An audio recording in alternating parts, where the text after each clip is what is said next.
Guys, gandang umaga. Ayun o, uwi naman tayo guys. Dito ako natulog guys sa laot. Pero hindi ako nanlambat. Dito lang ako natulog. Tulog lang ako dito guys. Hindi man tayo naglambat. Walang kargang lambat yan o. Bangka natin. Mainit kasi dito sa bahay. Wala kasing masyadong hangin. Mainit, dito na ako natulog sa laot. Para medyo mahangin-hangin, malamig.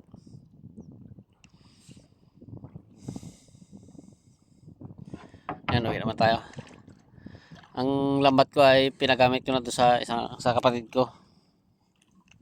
Kasi wala siyang lambat.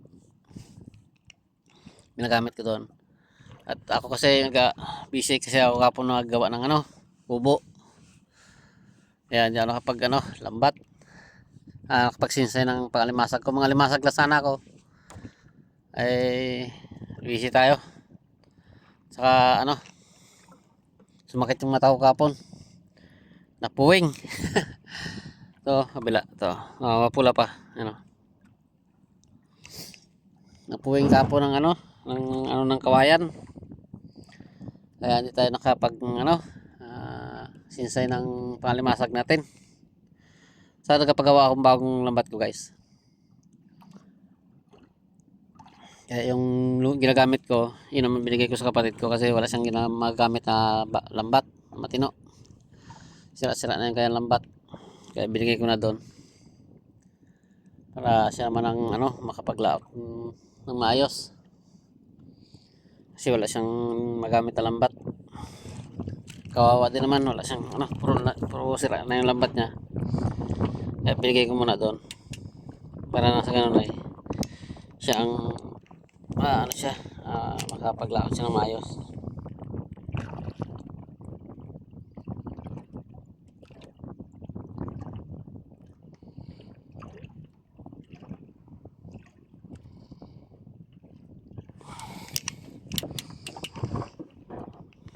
Pandar tayo guys. Pandar muna ako ng aking makina.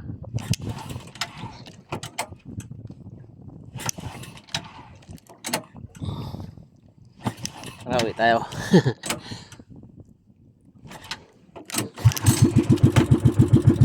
Yun. Mandar na guys. Kaya tayo.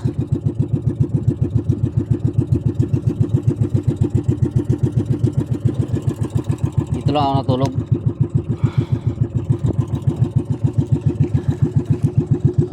Mainit kasi kagabi. Init ang panahon. Kaya dito natulog guys sa laot. Ayan.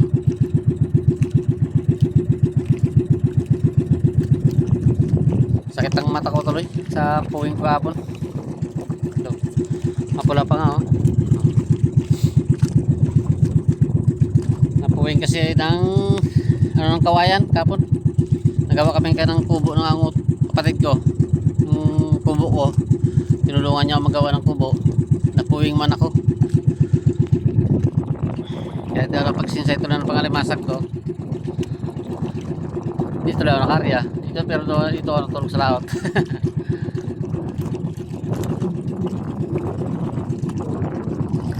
Yung lambat ko pinagamit ko na sa aking kapatid.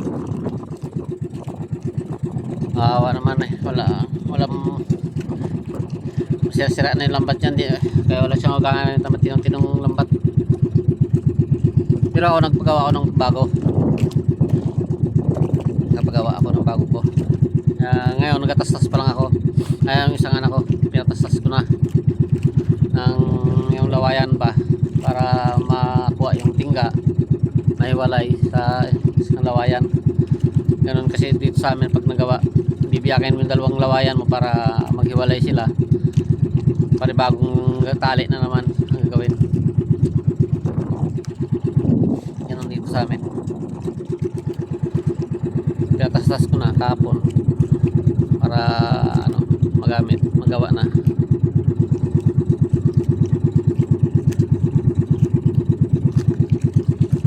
Pala kasi yung guys dito, yung isa kong kapatid ay bago pa lang. Wala pa nga yatang isang buwan sila dito na tira. gusto niya matuto sa paglambat, kaya yung mga luma muna ang pinagamit ko sa kanya para kahit ano na kayo ng ilis yung lambat, okay lang kasi luma, kahit putulin luma naman, hindi muna bago. Kaya ngayon marunong na siya. Kaya sabi ko yung ginagamit ko yun muna ang ibigay ko sa kanya para matino naman yung bago pa yun.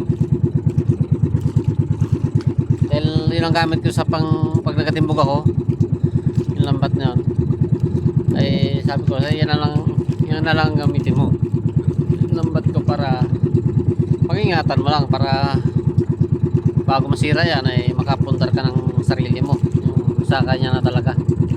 Sa yung bangka na nagagamit niya, binili ko yung guys para sa kanya, binayaran ko. Pero saan ako yun guys na bangka ng anak ko yun, ay gusto yung anak ko ibenta. Sabi ko nga ako na lang bibili para doon sa kanya naman, para sa kapatid ko. Ay hindi naman pwedeng hingiin namin yun para siya magamit. Siyempre sa anak ko yun, bibenta ng anak ko yun, hindi ako na lang bibili para sa kanya. Ay binili ko yun para may magamit din siya yung bangka na yun. Kaya yun ang sa kanya yung gamit niya. Pero sabi niya sa akin, bayaran niya rin daw sa akin yung pagka ano siya, kaipon. Ay unahin muna niyan lambat, mag-ipon sila, tapos bumili siya ng bagong lambat, para maganda kita niya pag bago na. Pero yung binigay ko sa kanya lambat yun guys, matino pa yun, ano pa rin yun, maganda pa. Isa lang ang sira na yun guys, medyo malaki-laki, pero hindi naman ayos pa, okay naman. Yun ang binigay ko sa kanya. Baka kumita siya doon, makaipon siya, kabili siya ng bago. Ako naman magpagawa ako ng bago ko. Dito lang naman tayo. Taas pa ng buwan, no? Taas pa ng buwan, ano?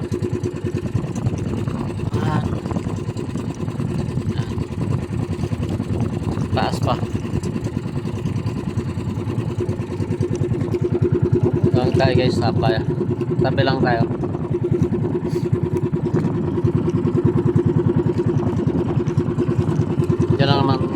Yan lang naman pier, yung luma. Tapos dito yung bagong pier yan, no? Sa likod yun, no? Ano na yun, bagong pier yun, yung barko yun, no? Barko yan, bagong pier yan. Ito naman yung lumang pier. Yan, dalawang pier dito sa amin guys, dalawa. Yan bago dito sa likod, natabunan na, ayan na. Kubli na guys, kubli na sa playa. Mga bangka na lang ito, kubli na sa playa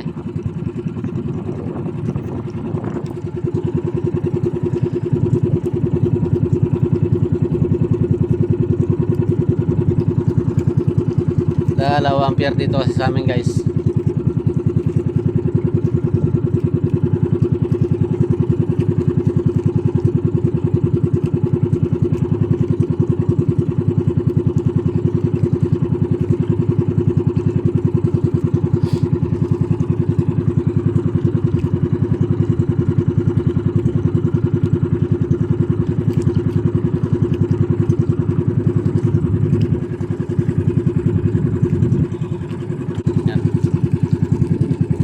Lapit na tayo,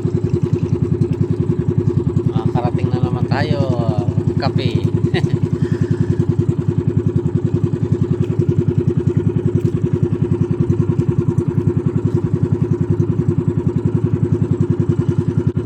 Yung may mga bandera na yan guys, kanal yan. Yan, yun, papunta doon yan guys.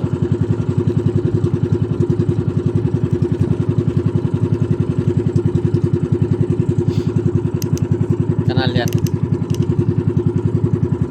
kabila niyan mababaw na. Ay yung buhangin na yun doon, na buhangin dito galing. galing yan sa kanal pagupay. Yan o, yung buhangin na yan dyan o. Yung mga buhangin na yan.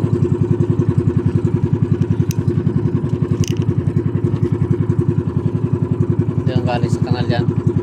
Yung pagupay ng crane karaan, yung pagpahukay dyan tinambak. Kaya mataas ang ano dyan, ang buhangin. Kasi dyan tinambak ng mga ano, buhangin. Dyan tinambak.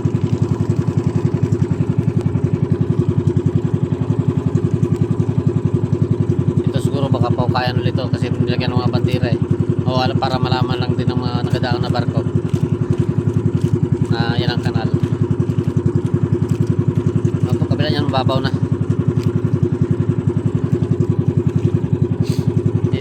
Kaya dapat yung mapaukayan ulit nila yan. Yan ang pier o. Kabila. Ito Peaceport.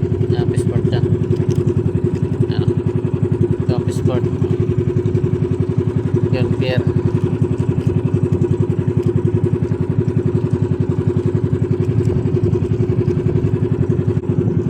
Sige guys, thank you very much. Shoutout mula sa inyo lahat. Kay Bro Joel C ko sana shoutout sa'yo, sa mga bagong followers at sa subscribers at mga solid ko dyan. Maraming salamat sa inyo. Thank you very much. Bye bye.